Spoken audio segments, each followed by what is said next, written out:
Nightworkers reveal their creepiest stories. Story 1. I used to work as a diver, cleaning and maintaining one of those giant aquarium tanks inside a casino in Las Vegas, which sounds glamorous until you realize most of the job is scrubbing fish shit off fake coral at ungodly hours, while hungover tourists lose rent money upstairs. Our dive shift started around 3 a.m. because that's when the area was empty enough to work safely. And listen, nothing healthy happens at 3 a.m. in Vegas. That city after midnight stops feeling real. The casinos get weirdly quiet in pockets, drunk people start wandering around barefoot holding broken heels, and every hallway smells like cigarettes, perfume, and life-altering mistakes. It's like Disneyland for bad decisions. So one night I'm outside the tank, spotting my other diver while he's underwater. Whole area is mostly dead quiet, except for the hum of the air compressor feeding his dive line. You get into this weird, exhausted trance during night shifts too, where every sound feels amplified. Then I see paramedics rush toward the nightclub entrance nearby with a stretcher. Didn't think much of it at first because honestly, Vegas EMS workers probably see 12 demonic incidents before breakfast. But a few minutes later, they wheel this guy back out of the club strapped completely down to the stretcher.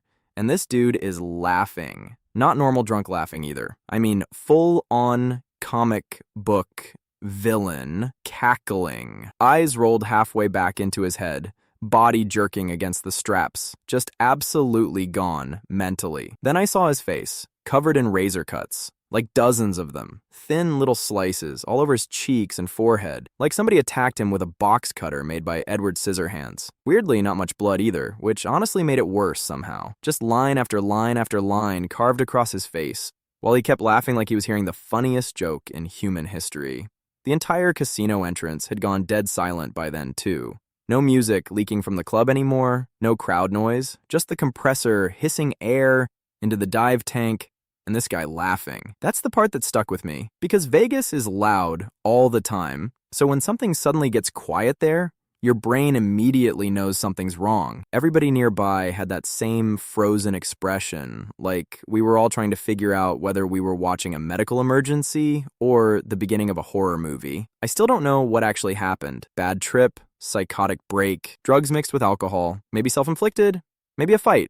Who knows? Vegas chews people up nightly and keeps the slot machines running anyway. Hopefully the guy survived and got help, but man, that laugh echoed around that empty casino floor in a way I still hear sometimes, like somebody's brain snapping in real time while clownfish floated peacefully 10 feet away. Meanwhile, my coworker underwater had no clue any of this was happening. Bro was just down there, vacuuming algae, living his best, oblivious little scuba life. Story 2. My friend's mom used to work night shifts at a nursing home, and honestly, those places already exist in this weird in-between atmosphere after dark. Hallways dimmed, TVs muttering softly behind doors, random call bells going off at 2 a.m. You're surrounded by people sleeping, confused, dreaming, dying. Whole building feels suspended halfway between worlds sometimes. So she'd been off work a few days and finally comes back for another overnight shift. At some point during the night, she's walking the corridor doing rounds when she notices one of the residents, we'll call her Ethel, wandering around outside her room. Totally normal nursing home stuff, honestly.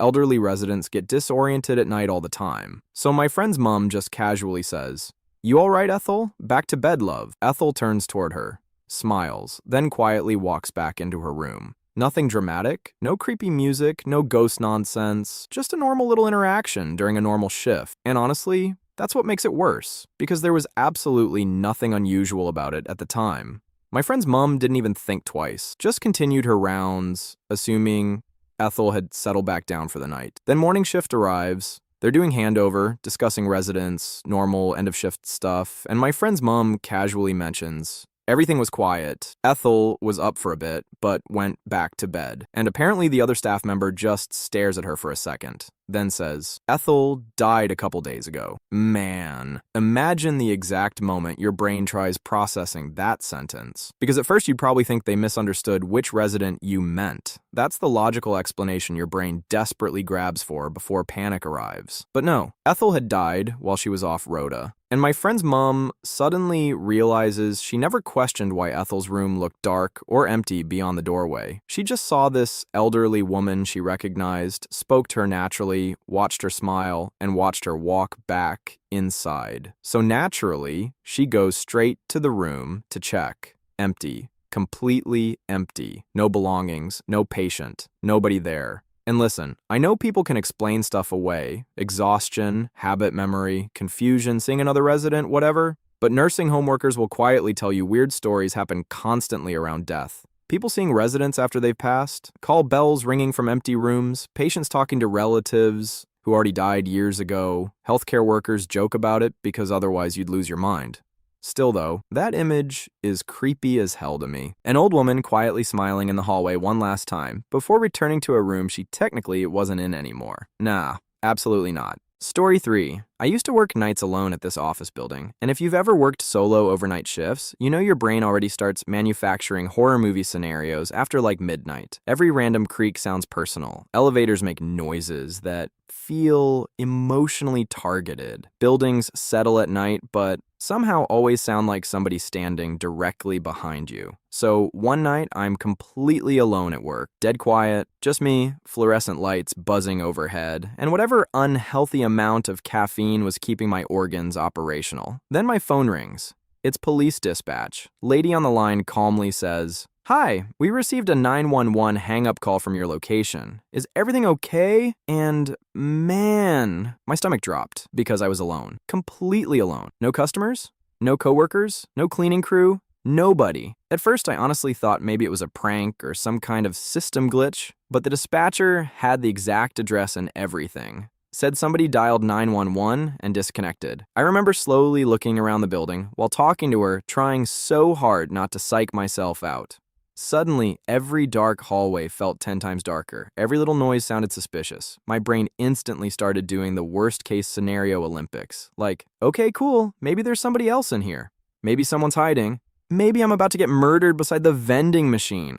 Dispatcher asks me to physically check the building to make sure nobody needs help. Absolutely incredible. Love that. Fantastic plan. Send the underpaid night guy to investigate the possible emergency serial killer situation alone. So now I'm walking room to room pretending I'm calm while internally my nervous system is playing drums at a heavy metal concert.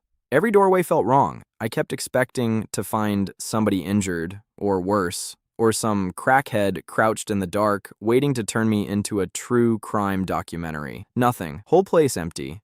No signs anyone had even been there. Cops eventually showed up anyway just to clear the building, and even they looked uneasy once they realized there was genuinely nobody else inside. Never figured out what caused the call. Could have been faulty wiring, old alarm system, phone glitch, who knows. But I'll tell you this, getting a call from 911 asking about an emergency you didn't make while sitting alone in a locked building at 2 a.m. will age your soul about 15 years instantly. After that, every random phone ring during a night shift felt like the beginning of a haunting. Story 4. Back in college around 1999, I got a summer job working security because I figured it'd be easy money. Huge mistake. Security in those days basically meant, here's a flashlight, a truck, and absolutely zero backup. Try not to get murdered. I worked overnight patrol in this big corporate office park where my entire job was driving around empty buildings at ungodly hours, checking if doors were still locked. Which sounds boring until you realize every office park after midnight feels like the opening scene of a serial killer documentary. So every night I'm alone cruising through deserted parking lots in this beat-up company truck, looking like the least intimidating law enforcement officer in North America, totally unarmed too. Basically mall cop before mall cops became memes. One building specifically always creeped me out because management wanted us checking behind it too. And behind this building was just woods. Pitch black woods. Amazing. Love that. So one night around 2 a.m., I park the truck and start doing my rounds with this sad little flashlight, pretending I'm brave. Whole place dead silent except for crickets and that weird electrical humming office buildings make it night. I get around back near the tree line and suddenly flashlights, like multiple beams all hitting me at once from the woods.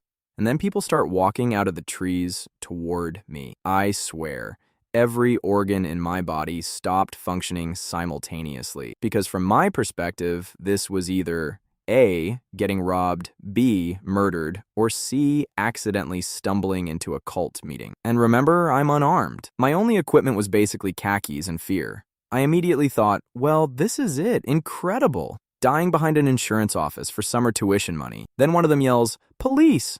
Turns out cops were doing a stakeout because there'd been break-ins happening in the subdivision behind the building. Now logically, that should have made me feel better. It did not. because now my brain got to process an entirely new horrifying fact. Nobody had told me. Armed police were hiding in the woods where I was routinely wandering around alone at night looking suspicious as hell with a flashlight. I remember standing there getting interrogated by officers while my soul slowly re-entered my body from orbit. One cop even laughed afterward like, "Haha, bet we scared you, sir." I almost transcended human existence. And honestly, that was the moment I realized security guards are basically NPCs, sacrificed to uncertainty. Companies really send minimum wage college kids to investigate dark industrial areas at 2 a.m. with absolutely no useful information like, "Good luck, Brandon. If you survive, check building C next." I quit not long after that. Because if random police ambushes in the woods become a normal work experience, it's time to reconsider your career path. Story 5. I wasn't working night shift or anything, just driving late one night down this mostly empty road when I noticed something moving alongside my car in the dark. At first, I thought it was just a deer running near the shoulder, which already gets your attention, because hitting one of those things basically turns your vehicle into a very expensive accordion. But then this thing suddenly bolts out in front of my headlights. I slammed the brakes and barely stopped in time. And when the headlights fully hit it, man, I don't know how else to explain it, except it looked like somebody tried recreating a deer entirely from memory after hearing a vague description once at a party. Everything about it was just off. Its eyes were bulging so badly, I genuinely thought they might pop out of its skull. Face looked swollen, weirdly uneven. Legs moved stiff and wrong, like the proportions were close enough to pass as a deer at first glance. But the closer you looked, the more your brain started rejecting it. You know that instinctive feeling humans get sometimes where every survival alarm quietly starts going off at once? That. And the creepiest part was how it reacted to the headlights. It just froze there, staring directly into them. Not normal deer behavior either. Most deer panic immediately or dart away. This thing paused and looked almost confused, like it didn't fully understand what it was seeing. Eyes, reflecting all weird in the beams, mouth hanging slightly open. I remember sitting there gripping the steering wheel thinking, that is the most deeply unhealthy creature I've ever seen. Then after a few seconds, it suddenly turned and ran back into the dark. And even the running looked wrong, jerky, unnatural, like its joints weren't moving in the correct order. I watched it disappear into the woods and immediately locked my car doors, even though logically I knew that wouldn't help against whatever deer Chernobyl hybrid my brain thought I just witnessed. The unsettling part wasn't even fear exactly. It was that uncanny valley feeling, like your brain knows what a deer's supposed to look like, and this thing missed the blueprint just enough to trigger pure primal discomfort. Same reason mannequins creep people out. Human brain hates almost normal. To this day, if I'm driving at night and catch eye shine near the road, I immediately think of that thing standing frozen in my headlights, looking like nature loaded the wrong skin texture. Story 6. I worked at a 7-Eleven years ago and got stuck covering overnight shift for somebody, which already felt like punishment for crimes I don't remember committing. Overnight convenience store shifts are basically just 8 straight hours of nicotine, lottery tickets, and low-level psychological warfare. So around like 2 a.m., this taxi pulls up and this dude stumbles out absolutely hammered, barely functioning. Taxi driver looked stressed already, which should have been my first clue because if a cabbie looks nervous, something's wrong. Those guys have seen humanity at its worst. Anyway, it's just me and him in the store, nobody else around. He's wandering over by the beer coolers while talking loudly on one of those old flip phones. And suddenly I hear him say, "Yeah, man, I gotta rob this 7-Eleven now. I don't even got money for the cab." Just says it casually, like he's discussing dinner plans. I remember freezing for a second thinking surely I misheard that. But nope.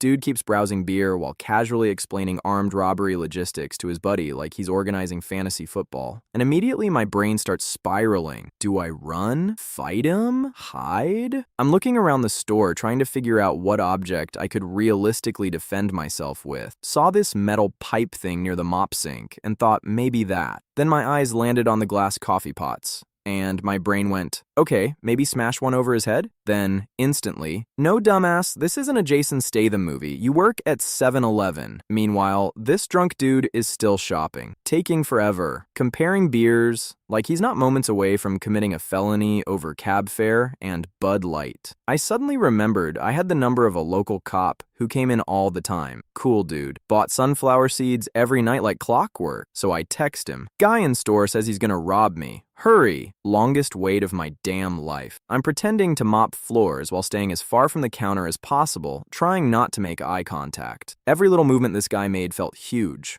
My heart was pounding so hard I could hear it over the refrigerators humming, and the drunk guy just keeps wandering around drunk, muttering to himself while I'm internally preparing my obituary over a cash register containing maybe $83 and expired taquitos. Then finally, the cop walks in. Coolest moment of my life, honestly. No sirens, no drama, just casually enters the store, walks straight up to the guy, grabs him, and starts patting him down. Loaded revolver, fully loaded. That sobered me up instantly, and I wasn't even drinking. Whole time I'm standing there realizing if that text hadn't gone through, or if the cop was 5 minutes later, I might have ended up getting shot by a drunk moron who couldn't afford taxi fare.